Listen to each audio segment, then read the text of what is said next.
Good afternoon. Uh-oh, everybody's a little bit quiet. Let me try it one more time. Good afternoon. Good afternoon. I came a long way. I'm going to try one more time. Good afternoon. Good afternoon. I want to be able to tell Stephen A. Smith that Winston-Salem State's a good place to come. I'm absolutely pleased. It really is my pleasure to be with you today.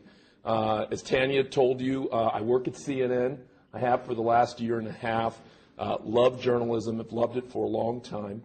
But the real reason that I'm excited is because I feel like you guys have a very special opportunity. In some ways, I wish instead of being 35 that I was 20 again, because I think you're about to enter a period that 100 years from now, historians are going to look back on and say this was the beginning of the Black American century.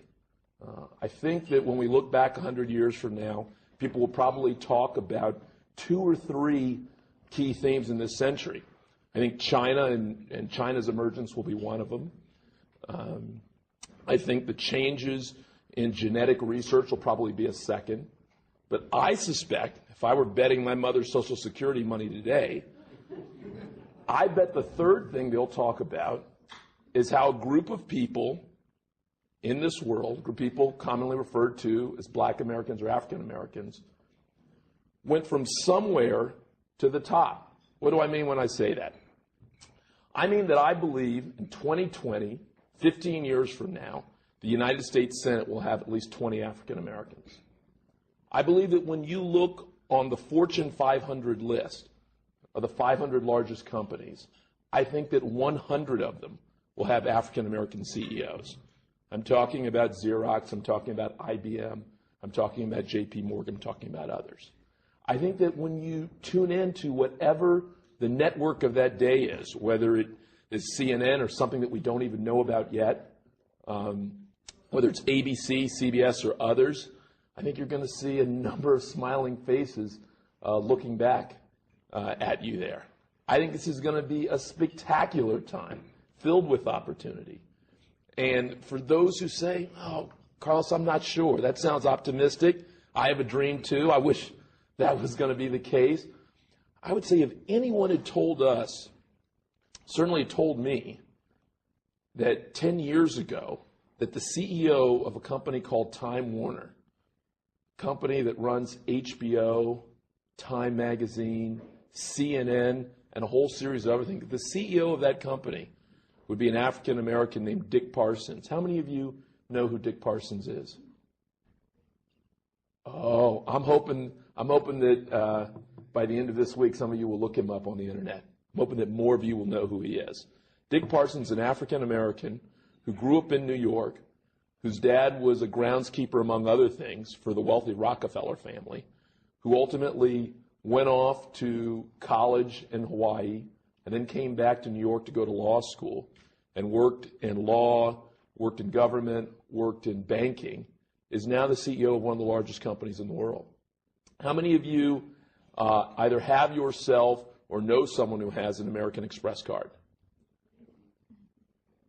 How many of you know that the CEO of that company is an African American? Yeah? Yeah? How many of you have ever rented yourself or know someone who's rented an Avis car, a rental car from Avis? How many of you know that for a number of years the CEO of that company was African American? Yeah. How many of you have ever shipped anything using UPS or ever gotten anything from UPS? How many of you know that the number 2 guy there, a guy named Calvin Darden, is African American? I'm excited. I'm absolutely excited. And I think, again, let me give you one more, because I'm hoping some of you may know about this. Merrill Lynch. Anyone in here tell me who the CEO of Merrill Lynch is?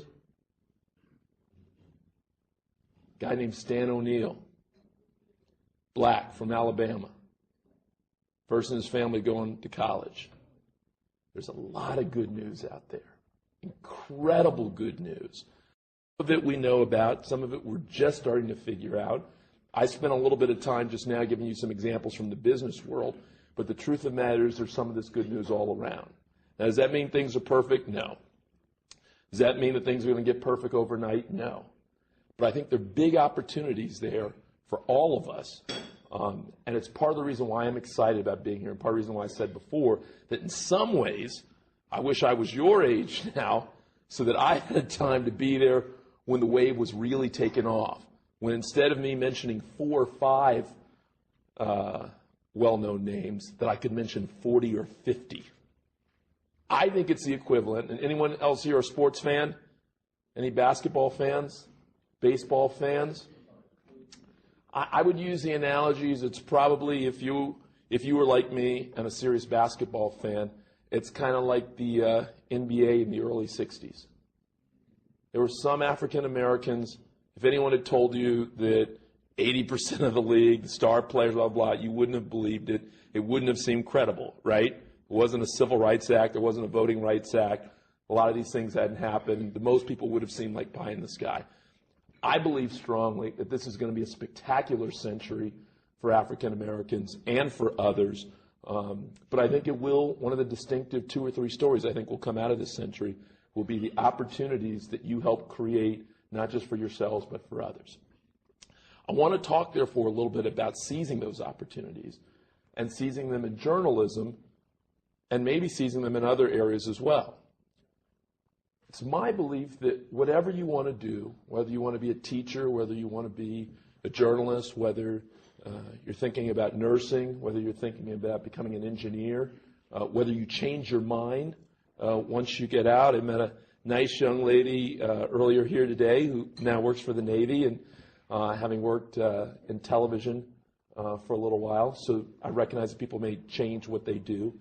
I think there's some basic skills, some new skills, though, that I think allow people to separate themselves. I call them winner's rules. And I want to talk to you a little bit about that today. And in order to talk to you about those rules, I hope you will forgive me if I tell you a little story from my background about some good things and some bad things that I did. And in order to tell you the story, I'm going to take off my jacket. I hope that's okay here. I'm going to start by taking it off. You're like, it's got to be a really good story if he's taking off his jacket.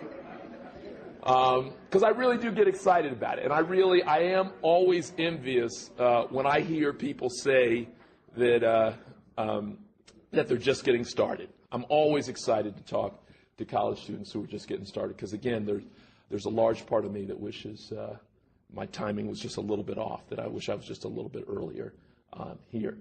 Part of the reason that I know there's opportunity is because in my life and in my short career, I've had an opportunity to do a number of things that I've enjoyed that have been interesting. In college, was very interested in both politics and journalism.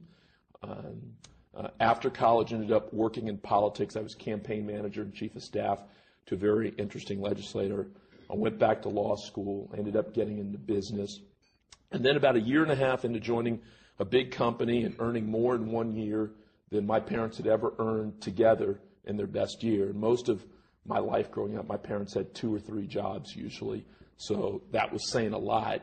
I decided to quit my job. And I decided to convince my sister to quit her job. And I convinced my best friend to quit his job. And we all quit our jobs, and we all joined up in Northern California, right near San Jose, in order to start a company. And the company's name was Achieva, and the idea was to offer software and books and workshops to big school districts like Atlanta and New York and LA and Detroit in order to help their kids prepare for college. So what's the right college? How do you write a great essay? How do you find a scholarship? What should I do this summer? When I started the company, well, first I'll say that when we all quit and we all moved, I started getting calls from a number of people I hadn't talked to in a long time. This is your aunt so-and-so, this is your uncle so-and-so, I just want to check in on you. And then it started going, well, your dad's a little bit worried about you. And then my mom would call and say, are you sure? And our other 2 sisters would call and say, Dad's got some worries and he's got some concerns. You guys haven't met my dad yet, but I'm Carlos Jr. and I'm his only son, and he's got some particular ideas what his only son should be doing. And suffice to say, he didn't think what he should be doing is quitting a job that paid that paid him more than he had hoped to make. So my dad was really worried. He wasn't sure if quitting an established job and taking this chance was a good idea. So I told my dad, come on out, come look at what we're trying to build. And the first day he came out, the door to our new office that we had just put some of our little bit of savings in wouldn't open.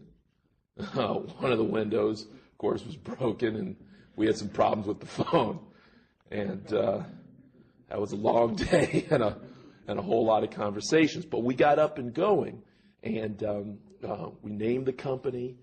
We painted everything. We were working around the clock 7 days a week. Everyone in the family was helping out. One of my sisters was in school nearby. I had a couple of cousins. People were coming around. And, your mom always says, you're going to be okay, because I love you, so it doesn't matter. And we, as we got ready to open up the doors on February 1st, 1997, had only one worry. So we were opening the doors to our company. Can anyone guess what that worry was? Do I see a hand? Do I see anyone? Who can guess what that worry was? We had only one worry starting this company. What's that? No, probably should have, but no. Contacts? No, not worried about contacts.